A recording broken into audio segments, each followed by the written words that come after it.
You can take advantage of a lot of cheap ways to travel. Like, we leased an apartment instead of staying in hotels every night. Our rent was, I don't know, it was like, I think around $1,000 a month in Hawaii, whereas hotels would have been $200+ per night. And we stayed for 6 months at $1,000 a month.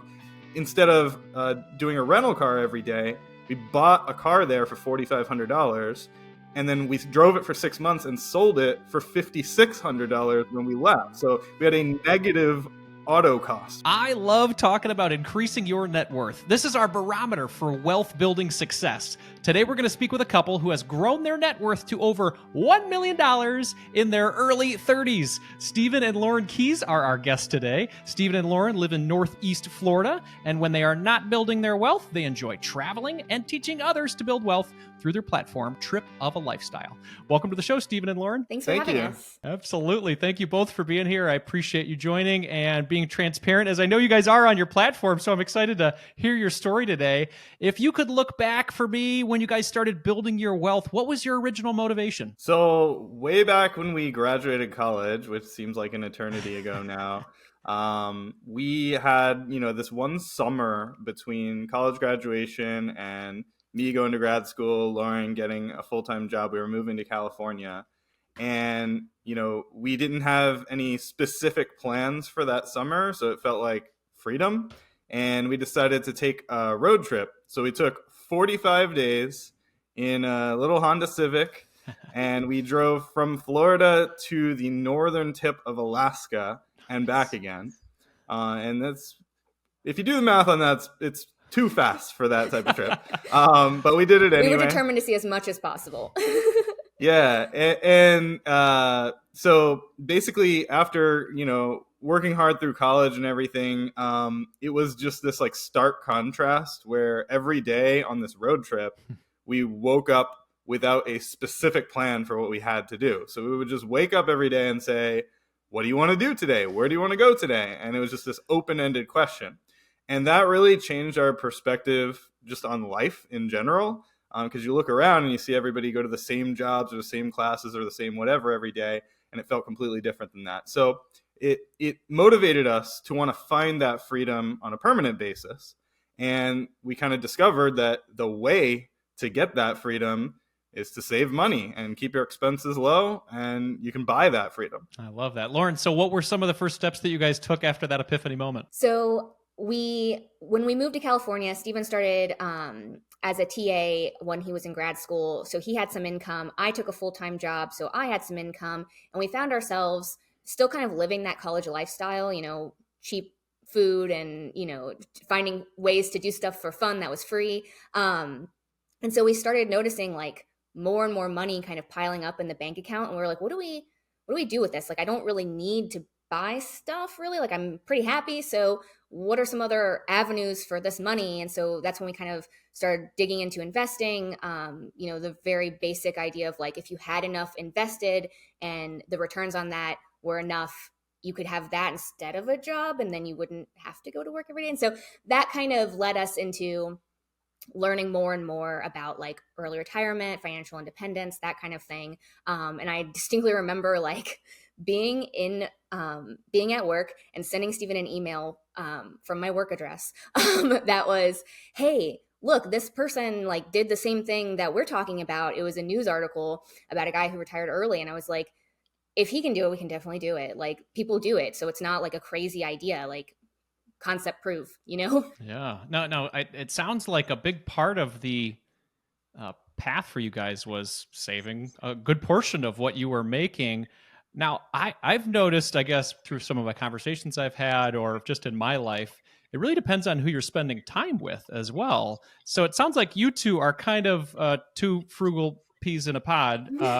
Is that true? And then how do you craft the group around you as well? Because lifestyle inflation is a real thing and it can be societally influenced. Yeah. I mean, I think, who you hang out with has something to do with how much money you spend, just by influence, right? And we spend a lot of time with each other, and we're both kind of naturally frugal. Lauren paid her own way through college, so she like kind of had to be with no choice of her own. And I think that I'm sort of naturally a saver, so we kind of bounced that off of each other and kept each other on the right track there. In terms of friends and spending time with people, it's not 100% like you have to only hang out with people who are frugal and like cut everyone else out of your life or anything like that. It's really just choosing the activities that you do with people to be ones that match with your values and your goals in life. Like a thing that we love to do is to play games, like board games, tabletop games, stuff like that. Doesn't cost much money to do that at all. We have lots of friends who like to do it. We've actually met a lot of friends through doing that. So that's just like one example of a cheap thing that you can do that's fun. Same thing with like outdoorsy stuff, going on hikes, going bike riding and things like that. It's pretty easy to find people who like that stuff, and it doesn't cost any money. I think that's At-home great. movie nights count as well. I think just having that conversation with your friends, like, hey, like if we're going to go out, like maybe once a week instead of every night because I have some goals, and, talking about money, only like good things come from that. I think if you have a falling out with a friend because of money, like they weren't a good fit for you anyway. And if you're honest about money, you can talk more deeply about things like, pay and cost of living and things like that. And it can actually make your relationship stronger, and you can both grow because of it. I think we've experienced that with some of our friendships as well. I love that. Yeah, I'm a big board game fan too at our house. I've collected some friends that way, and it's a great thing for us to do as a family. Now, you guys talk about travel, and when people think about travel, they're like, well, I don't have enough money to travel. That's expensive. That would be a big burden for me. I'm not already saving that much. How do you guys travel in a way where you're able to do this quite a bit, even in your early 20s and now in your early 30s, where you keep this as a lifestyle, and that it's not too expensive and overburdensome for you to make so much money? So, there's kind of two parts to that question. One is like, how do you feel the freedom to take that travel in the first place? Because a lot of people are just like, how would you even get away from work for a period of time, right? And the second is how to do it frugally and on a budget. So the first part of that question is, you kind of just got to start with your at-home expenses, cut those down to less than whatever it is that you make at work, preferably a lot less, right? We say try to save at least 50% of your income if possible. So work on your at-home expenses, drive a used car. We shared a used car between us, live in a cheap, like we lived in a lot of one-bedroom apartments, back when we were renting. And then when we bought a house, we went to a low cost of living area, bought a very inexpensive condo, something modest, all that kind of stuff. Work on your at-home expenses, build up a savings buffer. For us, by the time that we had a net worth around $150,000, which was, I don't know, like maybe 3 years after graduating college, something like that, we were starting to feel really free because our annual expenses were only like $24,000 a year, something like that, $22,000 a year total combined between us. So $150,000 is many times that. You have years of freedom in the bank, right? So we decided to do this experiment, and we took 6 months and we quit our jobs, and we moved to Hawaii as like our honeymoon. This was shortly after we got married. And so what we discovered on that trip was by taking 6 months off, moving to Hawaii, we were able to travel even cheaper than if we had taken a shorter vacation. So by extending your vacations over a longer period of time, you can take advantage of a lot of cheap ways to travel. Like we leased an apartment instead of staying in hotels every night. Our rent was, I don't know, it was like, I think around $1,000 a month in Hawaii, whereas hotels would have been $200+ per night. And we stayed for 6 months at $1,000 a month.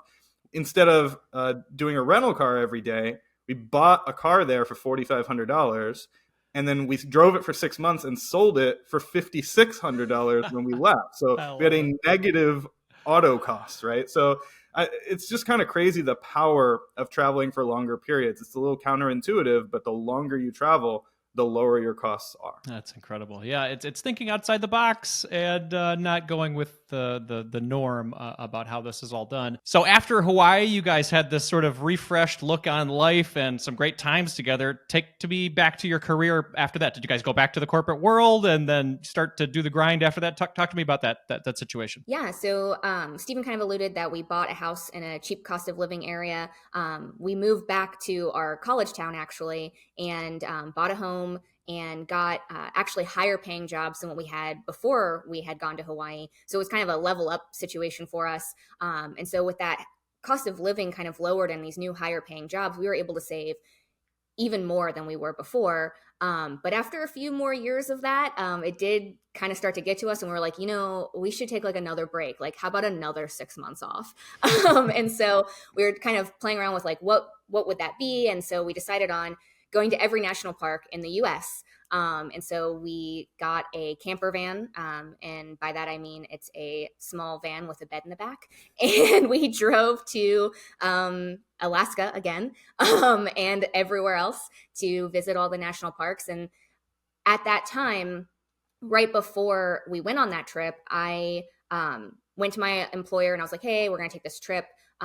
Most of what I do can be done remotely.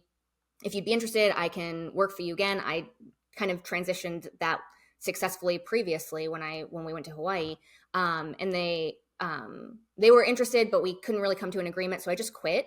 And that was at the end of 2018. So going into our road trip in 2019, I did not have a job. Stephen did negotiate work with his employer. So he was working part-time, and it was just all of our costs were being covered with like this little bit of part-time work. We weren't dipping into any savings again to like be on this trip. And, we were like, maybe we should just be doing this more all the time. And the house that we bought was mortgage free. We had over like $500,000, I think, at this point saved up. So while we weren't necessarily completely financially independent or like ready to retire and never earn another dollar again, maybe on like a super bare bones lifestyle, but we felt almost that level of freedom. So close. Lauren actually never went back to full-time work after that. I went back to full-time work for about 6 months before I called it quits. And we've both just been doing like small, like entrepreneurial or like side hustle projects since then, which we've kind of discovered have actually paid a much higher like hourly rate than our full-time work ever did. And so we're working less, making more per unit time, and still not dipping into any of our savings. Soon enough we're at $1 million. Like Wow. It's just crazy how that stuff adds up. Yeah, so you really haven't touched the portfolio to live on yet, is that correct? No, we haven't had to. We've really never made withdrawals except twice to pay cash for 2 homes. Got it. Wow. Yeah, so talk to me about the type of side gig work that you're doing now and how that's enough for you guys to live on. What type of work is it? So right now, I actually still do a very small amount of work for my former full-time employer from, at this point, I mean, the last time I worked full-time for them was almost 5 years ago now. So it's like contract work, freelance type stuff? So I actually drive to them to work for them for about 3 days out of each month. And they're about an hour and a half away. So I usually take like a long weekend and go work for them for 3 days. While visiting our best friend and playing plenty of games. Yeah. Visiting a bunch of people we know from our old town. And so, yeah, 3 days a month I do that. And it actually, at this point, pays the same as the top full-time salary I ever made just to do that. That's incredible. Yeah. And aside from that, we've actually started a business with a friend recently. So we're kind of on a little entrepreneurship journey on the side. But that's been fun, an interesting project as well. And we have a bunch of fun, just for fun stuff we do, like our blog and creating content for Trip of a Lifestyle as well. I love that. Now, Lauren, do you think the $1 million net worth mark gave you guys the confidence to take these experiments? Or did you guys build up the confidence through the experiments that you did over time of taking these mini retirements, mini sabbaticals? I think it was definitely along the way. I think every dollar you save, at least in my experience, has given me more confidence. I wouldn't have felt comfortable walking away from a job, if I didn't have the savings to kind of back me up. We didn't want to spend down any of our savings, but we were in a position to be able to every time we walked away. Turns out we didn't have to, and that was even better.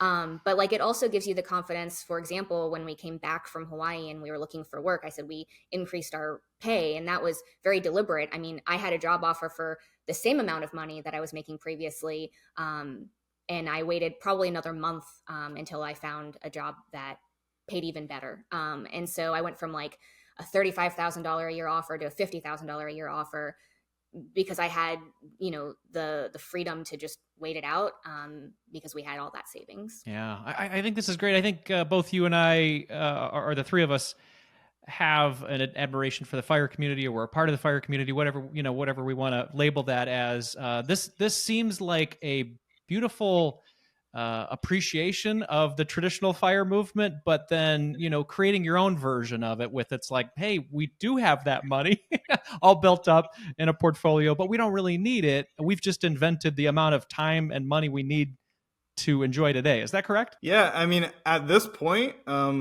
we still have very low spending. So at this Yeah. point, with $1 million portfolio, we are at the level where we could like retire fully and not work anymore at all, like fire.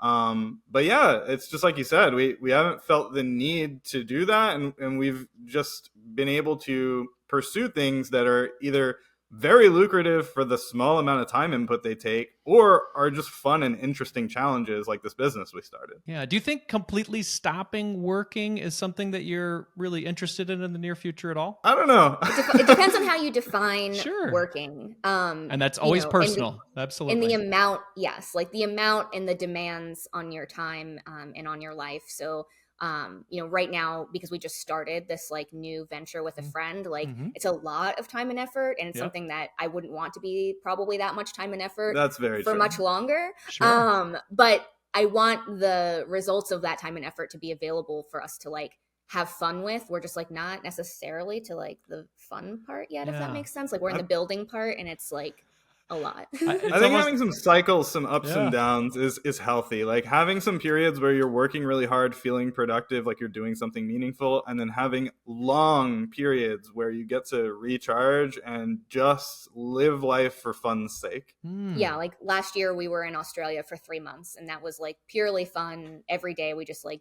did what we wanted, and then we came back and our friend was like, what about this? And we were like, okay, we'll start a business. Sure. We're feeling pretty good right now. And now we're like, okay, when do we go back and do something for another 3 months? That's not working. A conversation like this has me questioning the validity of piling up a ton of money for 65 and above. Like if you find joy in your everyday, I mean, do you think there's an overemphasis on, I guess, traditional retirement savings when you guys live a life like this? It depends on what you're saving for. So in the fire community, maybe there's an overemphasis on working at 100% capacity until you reach financial independence and then quit forever. I don't think that it usually works out that way for people, whether they intended for it to or not. So I don't think that's necessary to do that. But with that said, you mentioned people, piling up money to retire at 65 or at a traditional retirement age. And I think it's really important to make a distinction there, because at some point when you get to a certain age, you're not going to be able to work anymore. And so it's very important to be responsible enough to save enough money and protect yourself against your worst case scenario, especially when you're getting that old. So you do have to balance that. I love that. It's a great conversation. Okay, let's get a little technical. Okay, somebody sees $1 million in a net worth. They're just learning what net worth means. Really, what does $1 million in a net worth mean? Can you guys break down what your assets and liabilities are? Yeah. I mean, at a high level. You don't have to do it like, super granular, just at a high level. For sure. So of our roughly slightly over $1 million net worth, a little under 300K of that is in our primary residence. So leaves 750, something like that for the remainder. And that's broken down into a rental property, which is producing a healthy return, long-term rental. That's our old home that we used to live in. And then stock market index funds, mainly VTI and VXUS. Bond market index funds being BND. And a little bit of cash in like high yield savings accounts, and that's pretty much it. There are no liabilities. Both homes are paid off. So pretty simple. I love that.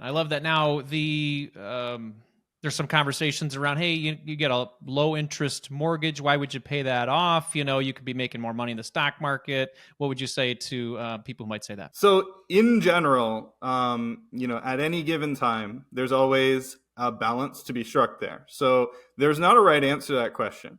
Now, a lot of people say that paying cash for a house or paying off your mortgage early is mathematically wrong or that you would only do it for an emotional reason. That's not really true, because when you do pay cash for a house or pay off your mortgage early, what you're doing is you're deleveraging your portfolio. So that means the volatility of your portfolio is going to be lower. And in exchange for that, in the long run, you're likely to get a lower return. There's nothing wrong with trading away some reward to, in exchange, get a lower risk, right? That's okay. Now, what's really interesting right now in today's economy, 2024, is that interest rates have increased very sharply. So if you did happen to lock in a very low interest rate mortgage, 2 or 3% or something like that, paying that off early right now doesn't make any sense at all, because you could literally earn more than the interest rate on your mortgage by just putting that money into a high yield savings account. So you could take zero additional risk and actually reap a higher return. That's very unusual. And it's only backward looking, right? Someone who got that low interest mortgage couldn't have predicted with 100% accuracy that that's what was going to happen back then. So it's always a risk reward trade-off in the moment when you're deciding to take a mortgage. I love it. Well, I'm a mortgage free guy myself, so I was just it was a devil's advocate question. Lauren, talk to me about the next 5, 10, 15 years of your life. What you guys have this $1 million net worth right now. You are living your dream life. Honestly, I've heard you guys quoted in many media publications saying that. What's exciting for you the next 5, 10, 15 years? Definitely some more travel. We haven't done a ton of international travel. We've been all over the US and into Canada quite a bit, but Australia was like our first big venture out. And I'd like to keep doing that. We want to plan like a big Euro trip, maybe go over there for a whole year and like make a home base and travel around to the different countries. It seems fun and interesting and different and somewhat easy to do with like their trains and everything. So that's definitely on the horizon in the next couple of years. Potentially, potentially moving to the West Coast.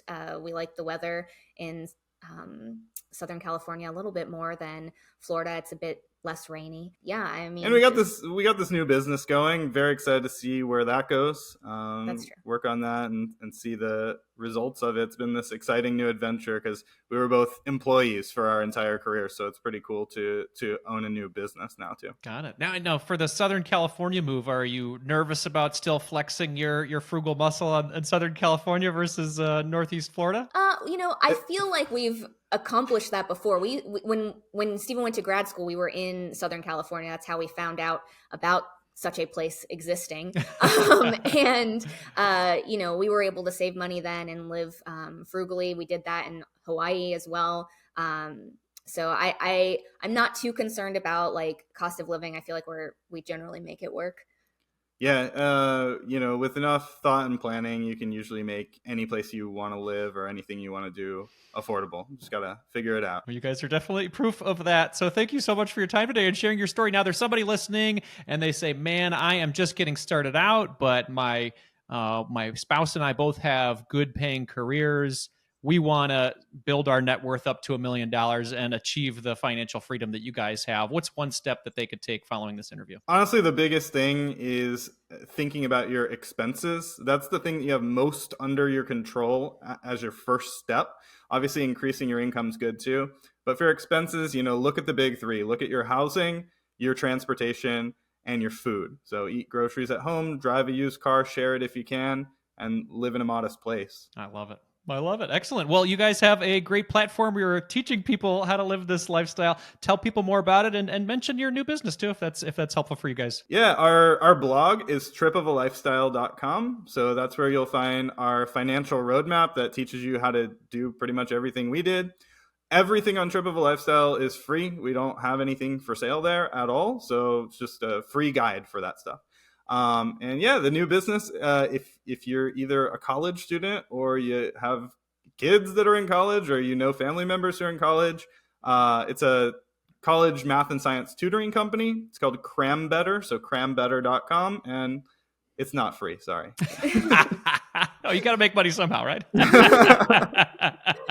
I love it. Thank you both so much for your time today. I really appreciate it. Thank you. Yeah, thanks for having us. Hey, if you're inspired to grow your net worth like Stephen and Lauren have over the years, you should check out Empower's free financial tool called their Net Worth Tracker.